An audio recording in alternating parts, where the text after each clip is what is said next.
Quem ama a Deus está atento ao que não agrada a Deus, mas também está atento ao que agrada a Deus. Porque não devemos viver uma vida apenas dizendo, meu Deus, não posso fazer isso, não posso fazer isso, não posso fazer isso. Mas devemos passar a vida dizendo, o que posso fazer para que Ele seja mais feliz? As nações por herança, nos confins da terra em posse. Empower 2027. Capacitados para agir com autoridade espiritual. E hoje nós queremos fazer um teste. Quem gosta de testes? Aqueles que compram revistas, que vão ao cabeleireiro. O meu teste é este. Você é um crente verdadeiro ou falso? Quem quer fazer este teste hoje? Quem quer descobrir se é um crente verdadeiro ou um crente fingido? Hoje é a prova dos 9. Estamos prontos? Porque talvez você possa se converter. Hoje é o dia da salvação. Você diz, nossa, não sou um crente verdadeiro. Talvez hoje diga, hoje eu me converto. Ou então, sim, estou dentro, estou conseguindo. Amém? E então a primeira coisa que quero lhes dizer, estudaremos um pouco a primeira carta de João. Passei a noite estudando muito João, vi algumas palavras em grego, fiquei vidrada nisso. Enfim, estudando a primeira carta de João. Antes disso, quero falar sobre João. Quem era João? João na Bíblia é provavelmente um dos últimos, dos 12, o último a morrer. Depois havia outros apóstolos que não eram os apóstolos do Cordeiro dos 12, que também em Atos dirá que morrem um pouco mais tarde. Enfim, João é aquele que viveu mais tempo. Digam comigo, aquele que viveu mais tempo. E embora o apóstolo Paulo seja um pouco o teólogo da Bíblia, seja aquele que trouxe realmente o filósofo, as teorias, doutrinas, a pessoa que mais conhecia o coração de Jesus é João. Então, se queremos aprender sobre relacionamento íntimo, aprendemos com João. E descobrimos na Bíblia que quando Deus é amigo de alguém, Ele conta a esse alguém tudo o que acontecerá. E encontraremos isso várias vezes na Bíblia. A primeira encontraremos em João, no capítulo 13, do versículo 23 ao 25, onde diz, ora, à mesa, inclinado sobre o peito de Jesus, estava um dos discípulos, aquele a quem Jesus amava. Simão Pedro fez-lhe sinal para perguntar quem era aquele de quem ele falava, e inclinando-se assim sobre o peito de Jesus, perguntou-lhe, Senhor, quem é? É interessante porque Pedro pede a João para perguntar. Pedro já diz, pergunta você. Já naquela época, para um jovem se reclinar no peito de Jesus, estamos falando de uma cultura absurda, já era algo estranho. Mas, embora não tenhamos colocado o trecho seguinte, eu conto para vocês, está escrito que Jesus lhe diz, olha, aquele que molha o pão comigo no prato é quem me trairá. Porque para os íntimos, Jesus sempre conta tudo. E é interessante que não é Pedro quem pergunta, mas Pedro diz a João, pergunta você, João, pergunta você que tem intimidade com o mestre. Ele também era o mais novinho, então com certeza despertava mais ternura. Devia ter uns 17 anos na época. E Jesus lhe diz, olha, quem me trairá será aquele ali que molhar o pão comigo. Depois encontramos em 1 Coríntios 2, do 7 ao 14, uma afirmação do apóstolo Paulo que diz assim, mas falamos da sabedoria de Deus, misteriosa e oculta, que Deus, antes dos séculos, predeterminou para a nossa glória, a qual nenhum dos poderosos deste mundo conheceu, porque se a tivessem conhecido, jamais teriam crucificado o Senhor da glória. Mas, como está escrito, as coisas que o olho não viu e o ouvido não ouviu e não subiram ao coração do homem, são as que Deus preparou para os que o amam. Mas Deus nolas revelou pelo seu Espírito, porque o Espírito penetra todas as coisas, até as profundezas de Deus. Pois qual dos homens conhece as coisas do homem, senão o Espírito do homem que nele está? Assim também ninguém conhece as coisas de Deus, senão o Espírito de Deus. Ora, nós não recebemos o Espírito do mundo, mas o Espírito que provém de Deus para que pudéssemos conhecer o que nos foi dado gratuitamente por Deus. E delas também falamos, não com palavras ensinadas pela sabedoria humana, mas com as ensinadas pelo Espírito Santo, comparando coisas espirituais com espirituais. Ora, o homem natural não compreende as coisas do Espírito de Deus, porque lhe parecem loucura, e não pode entendê-las, porque elas se discernem espiritualmente. O que nós temos aqui nesta passagem? Que está dizendo que o olho não viu e o ouvido não ouviu, Deus preparou para aqueles que o amam.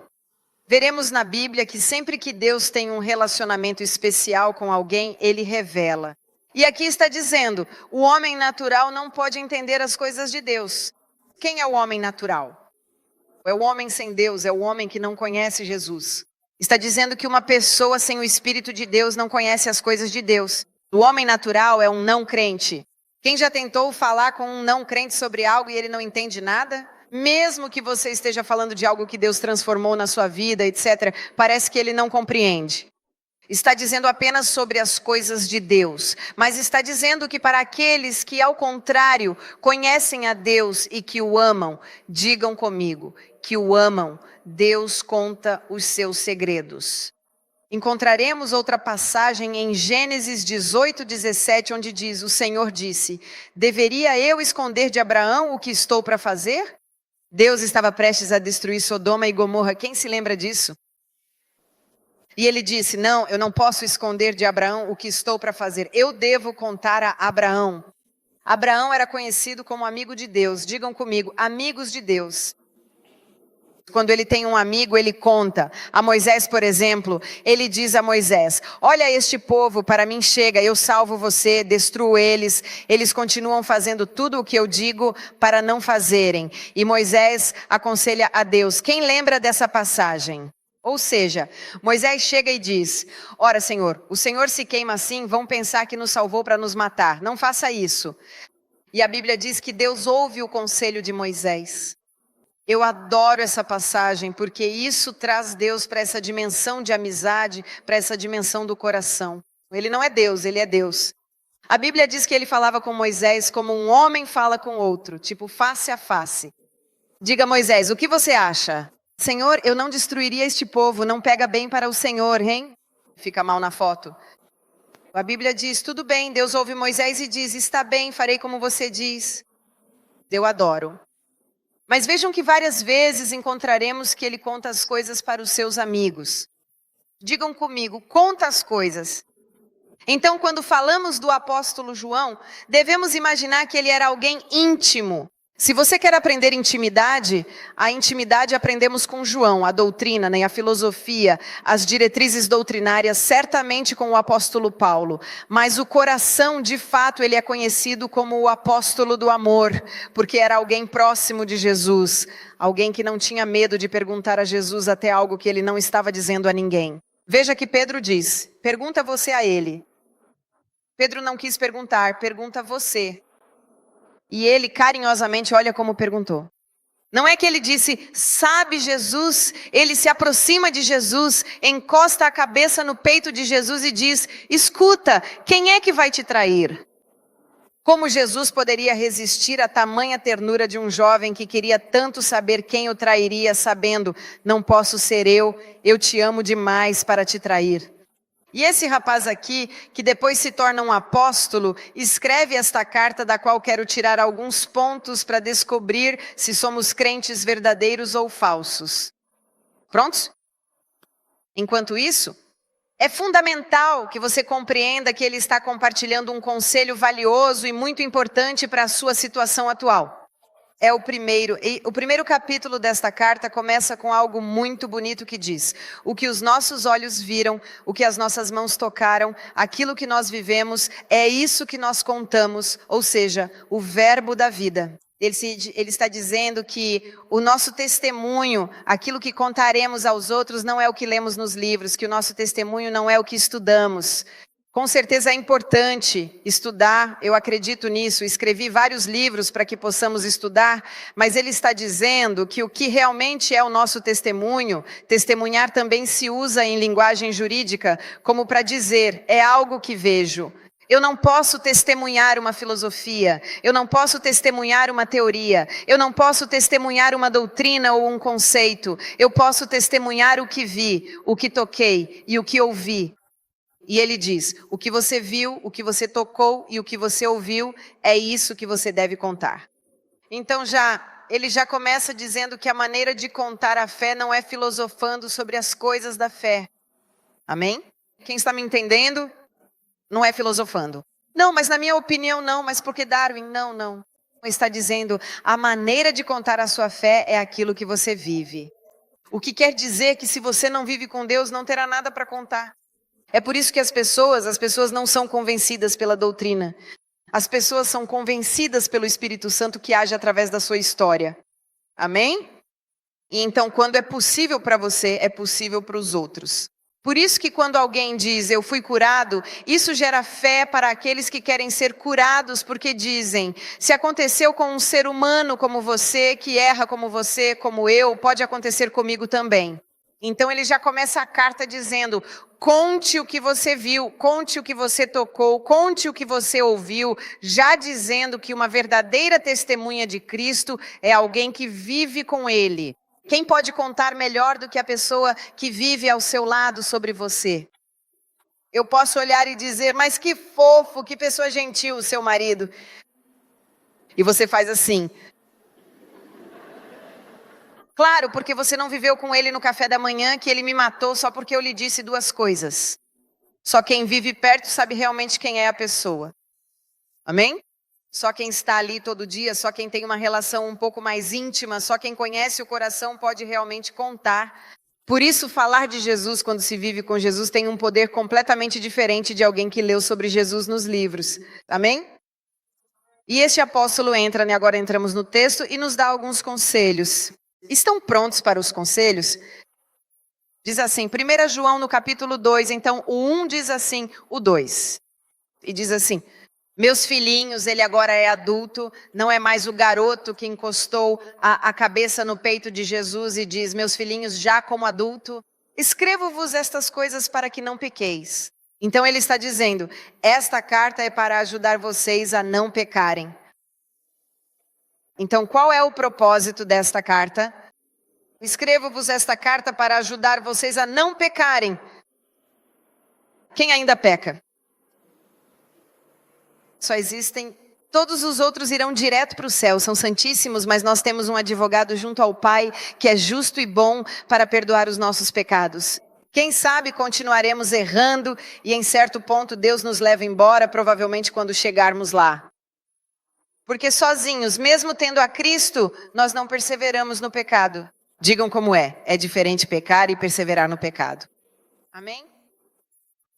Porque eu posso errar, mas eu posso permanecer. E o próprio João dirá que quem conhece a Deus não persiste em pecar. O que isso quer dizer? Que quando eu erro, tem o Espírito Santo que me convence de que estou errando e eu faço de tudo para me afastar disso. Amém? Não para ficar ali, porque diz, se você realmente conhece a Deus, então teste número 1. Se eu realmente conheço a Deus, não persisto no erro. Eu erro, mas não persisto no erro. Digam como é, eu erro, mas não persisto no erro. E então ele começa dizendo, meus filhinhos, escrevo-vos, então estou escrevendo esta carta para que não pequeis. Amém? O objetivo é, não quero que pequem, não quero que errem. E depois continua, e se alguém pecou, nós temos um advogado junto ao Pai, Jesus Cristo, o justo. Então ele está dizendo, o objetivo é que não pequem, mas digam como é, mas se acontecer de pecar, temos um advogado junto ao Pai. Quando ele fala disso, está dizendo, quem é que tem o advogado junto ao Pai? Não aqueles que vivem pecando, mas aqueles que estão escolhendo não pecar. Mas se por acaso pecam, temos um advogado junto ao Pai, porque ele está falando aos crentes. Amém? Ele está falando para aqueles que creem. Esta carta é uma carta endereçada a pessoas que já creem em Cristo e diz, escrevo para que ninguém peque, mas se acontecer, tenho um advogado. E depois explica por que ele é o advogado e usará justamente isto. Ele é o sacrifício propiciatório pelos nossos pecados. E não somente pelos nossos, mas também pelos de todo o mundo. Por isso sabemos que o conhecemos se guardamos os seus mandamentos.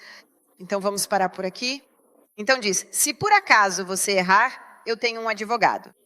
Esta palavra propiciatório em grego é exatamente o que eu disse no louvor, que é uma palavrinha que eu amei, podemos traduzi-la como um tranquilizante. Se pecarmos e, Deus se irar, nós temos um tranquilizante.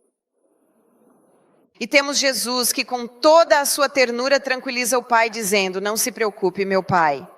Eu sei, eu entendo que eles erraram. Você tem razão. Eles erraram em tudo, mas olhe para mim. Eu tomei sobre mim as culpas deles e os pecados deles. Assim, Senhor, você não precisa mais olhá-los com seus pecados, mas se olhar para mim, eu paguei o preço do pecado. Amém? Então este advogado é aquele que nos justificará, que nos defenderá, que defenderá a nossa causa. Mas depois ele continua o seu raciocínio e diz exatamente assim. É por isso que nós temos a plena certeza de que realmente conhecemos a Deus. Se é que nós estamos guardando e praticando todos os seus mandamentos no nosso dia a dia. Então, o teste da fé. Se você guarda os seus mandamentos, por isso você sabe se conheceu a Deus. O que significa guardar os seus mandamentos? Significa que você sabe sempre, tem sempre diante dos seus olhos o que Deus diz que gosta e não gosta. E como eu mencionei logo no início, quando eu realmente sei o que agrada e o que não agrada ao coração de Deus, se eu de fato amo a Deus, eu passo a observar com atenção o que Ele não gosta. E por amor, eu me esforço ao máximo para não fazer, certo? Então eu começo a odiar o que Deus odeia. Por isso eu sei se eu conheci a Deus. Se conheço a Deus de perto e sei que Deus odeia o divórcio, o que eu farei? Farei de tudo. Não estou dizendo que não possa acontecer, mas farei de tudo para que não aconteça. E se acontecer, tenho um advogado junto ao Pai que é bom e justo para defender a minha causa. Amém? Então, se eu sei que Deus odeia a perversão a ponto de destruir uma cidade inteira porque era perversa, o que eu faço? Vivo na perversão? Não, porque sei que Deus odeia. E então Ele está dizendo, escrevo para que você não peque. Mas se por acaso me aconteceu, o que devo fazer? Vou ao advogado e digo, eu fiz uma besteira. Eu vivi na perversão, me ajude a sair disso. E depois continua e diz assim, quem diz eu o conheci e não guarda os seus mandamentos é mentiroso e a verdade não está nele, mas quem guarda a sua palavra, nele está o amor de Deus. Então está cheio de crentes mentirosos na igreja. Eu fiz uma conta, eu disse, está cheio de mentirosos por aí. Nós não devemos julgar ninguém. Digam comigo, eu não devo julgar ninguém. Porque às vezes nós estamos lá dizendo, aquele fez isso, aquele fez aquilo, como ele se atreve? E talvez você seja mentiroso. E pensem que a mesma condenação para quem fez um monte de coisas erradas, diz que também os mentirosos não entrarão no reino dos céus. E o mentiroso é aquele que em vez disso não guarda os seus mandamentos, que diz, sim, eu sou crente, mas eu faço exatamente como eu quero. E para todos aqueles que não sei e vivem pela graça, lembremos-nos, há uma carta escrita para que não pequemos. Mas quem sabe que nós erraremos de novo, que nós pecaremos de novo? Quem sabe? Quem está consciente? Mas quem está consciente de que caminhando com Deus e amando a Deus cada vez menos, conhecendo a Deus, você fará as coisas que Deus não gosta. Amém? Voltemos ali ao casamento ou ao relacionamento. Você no início não sabe as coisas que realmente deixam aquela pessoa brava. Depois você descobre, descobre que se você come sempre olhando o celular, tem gente que fica furiosa. Verdade? Então o que você faz? Da primeira vez você faz e briga, a segunda você faz e briga, na terceira você não quer brigar, certo? Porque nós não queremos ter razão. E você diz, tudo bem, meu marido não gosta ou minha esposa não gosta que eu use o celular. Então, se você ama a pessoa, o que você fará? Não vai usar por respeito e porque quer ter uma vida feliz. Amém? Você não quer ter razão. Mas olhem o texto. Quem diz que o ama, guarda. Me deem uma tradução da palavra guarda. Agora põe tudo em prática e obedece. Algo mais?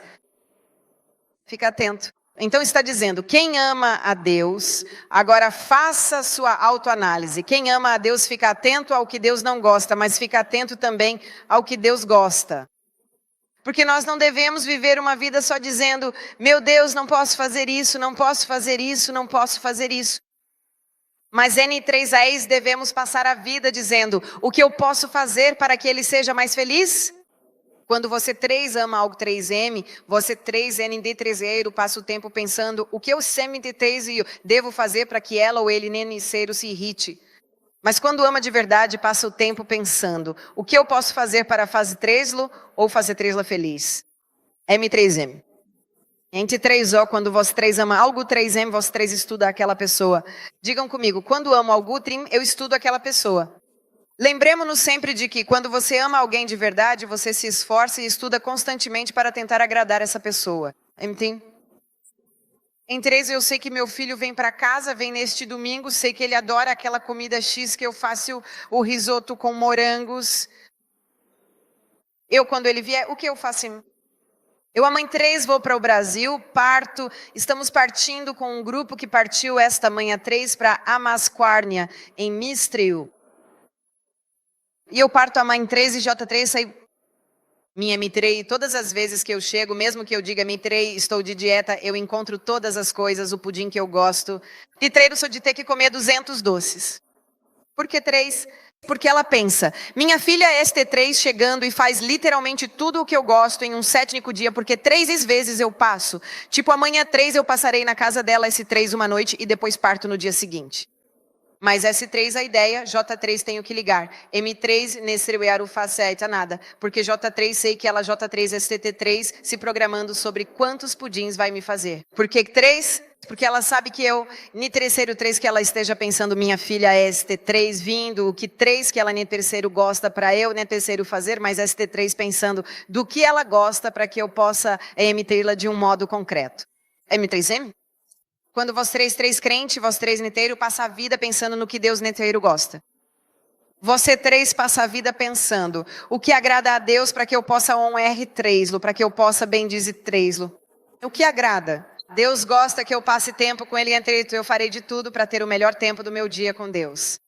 Deus gosta que eu estude a sua palavra e os seus mandamentos entrou, eu farei de tudo para que possa fazer isso. M3M? Quem sabe que quando as pessoas nos estudam e entendem as coisas de que gostamos, você 3 recebe isso como amor. Quem recebe como amor algo de que você 3 gosta? Todos sabemos que cada um tem uma linguagem do amor. Tem gente que tem uma linguagem mais de palavras. Em T3, se você 3 tem uma pessoa que precisa de palavras e você 3 uma pessoa que precisa menos de palavras, o que você 3 faz? Tudo bem, eu netes 3, eu preciso netes 6, eu te dou. Se eu quero amar vós 3 e você 3 precisa de palavras, eu me torno uma pessoa que diz muitas palavras, mesmo que netreiro seja espontâneo. Sabem o que eu aprendi anos a 3, justamente com o grupo de louvor, com algumas pessoas, eu sou uma pessoa segura. Em T3, se eu preguei bem, mesmo que todos me digam, netseiro foi bom, eu acho que preguei bem. Se eu acho que é horrível. Mesmo que todos me digam, está lindo, eu digo, não, podia ter sido melhor. Então as pessoas vinham até mim quando o louvor começava e me diziam, como foi o louvor? E eu dizia, bem, você sabe se foi bem ou mal, são vocês, são músicos, saberão, né, se foi bem ou mal. E eles, não, nós queremos que você nos diga. E eu digo, tudo bem, deve ter sido bom. E achava um absurdo que alguém precisasse de mim para dizer se tinha ido bem em algo que faz na vida. E depois Deus falou comigo e me disse, eles não querem saber se a bateria estava no ritmo, porque eles conhecem a bateria melhor que você. Você é o pastor deles, eles querem se sentir amados, querem sentir que o que fazem agrada a Deus, mas agrada a você também. E eu, entendi. Porque eu não entendia, dizia, mas se ele toca violão, vai saber se tocou bem ou mal, certo? Se eu prego, eu sei se dei o meu máximo, o meu melhor ou não, porque faço isso na vida, mas não. As pessoas precisam se sentir amadas. E então me explicaram, levei alguns anos, pastor, você tem que nos encorajar. E eu, encorajar? Você tem que nos dizer que está bonito, porque somos inseguros, queremos saber. Eu disse, tudo bem. Então, no começo eu me forçava, não saía natural. O louvor acabava e eu depois, parabéns, muito bem. E com o tempo eu acabei treinando algo em mim que na verdade nunca foi meu. Fiz isso porque as pessoas ao meu redor precisavam se sentir amadas exatamente daquela forma. Amém? Então, sabe, se você me diz que gosta de algo, eu faço questão de te estudar com calma, para aprender a te amar exatamente do jeito que você merece ou do jeito que você realmente quer ser amado. É um compromisso meu, entende? Amém? Sabem que se estudássemos as pessoas, os amigos, os maridos, as esposas, as pessoas próximas a nós, teríamos uma vida fantástica, porque quem se sente amado muda. Se tem algo que muda as pessoas, não é dizer a elas, errou aqui, errou aqui, errou aqui, errou aqui. Quem quer estar perto de alguém que te diz que está errado de manhã até a noite? Ninguém. Quais são as pessoas que nos atraem? Pessoas que te encorajam. E quando você se sente muito amado, você quer mudar, porque é uma reação ao amor que recebeu. Por isso que Deus amou tanto o mundo, que deu o que precisávamos, a salvação. E deu Jesus para nos ter. Ele não teve que dizer, vocês têm que me ter, mas quando você sente o amor de Deus e o sente enorme, você diz, eu preciso mudar para agradá-lo. Essa é a conversão. A conversão é quando você muda porque se sente muito amado. Por isso, só dizer às pessoas, vá à igreja, faça isso certo ou errado, não muda nada. Mas quando você fala do amor de Deus às pessoas, quando as pessoas se sentem amadas por Deus, a Bíblia diz que acontecem duas coisas. A primeira coisa, você é convencido do pecado. Você se sente tão amado que diz, não está certo viver assim. E é assim que você tem força, após anos de drogas, anos de ateísmo, anos de um casamento que é um lixo, anos de brigas, de dizer, sabe de uma coisa? Eu vou mudar. E você não mudou porque alguém disse que você estava errado, porque você já sabia que estava errando. Você mudou porque está convencido de que há alguém que te ama tanto que você fará qualquer coisa para agradá-lo, porque ele te amou quando você era um lixo. Ele te amou quando você não tinha feito nada de bom e você se sentiu amado dizendo, mas eu sou um ladrão. Você se sentiu amado dizendo, mas eu perseguia os cristãos. Você se sentiu amado dizendo, mas Deus, eu errei tudo na vida. Ele diz, mas eu te amo demais e não te faço sentir culpado. Eu te amo, o meu amor vai te transformar. É o amor que transforma as pessoas. Amém? E quando você estuda, digam comigo, eu deveria estudar as pessoas. E eu deveria também estudar a Deus. Quem ama a Deus guarda os seus mandamentos. Quem ama a Deus está lá estudando e dizendo, o que é que ele não gosta? O que é que ele gosta? Ok, Deus gosta disso. Farei o que agrada a Deus. Deus gosta que eu ajude as pessoas. Quem dá ao pobre empresta a Deus, ajudarei as pessoas. Deus diz que se eu der um copo de água a um dos seus discípulos, estou dando a ele, então eu lhe darei um copo de água. Deus me diz que é importante que eu vá visitar as pessoas em uma prisão, porque quando estou visitando a ele. E então eu digo, uau, farei isso para agradar a Deus, porque quero ir para o céu. Não. Você já vai para o céu quando aceitou Jesus na sua vida, quando aceitou Jesus e creu no sacrifício de Jesus por você. Isso já te abre a porta do céu. Eu não estou falando, João não está dizendo, não está falando apenas de salvação. Ele está falando de amor, ele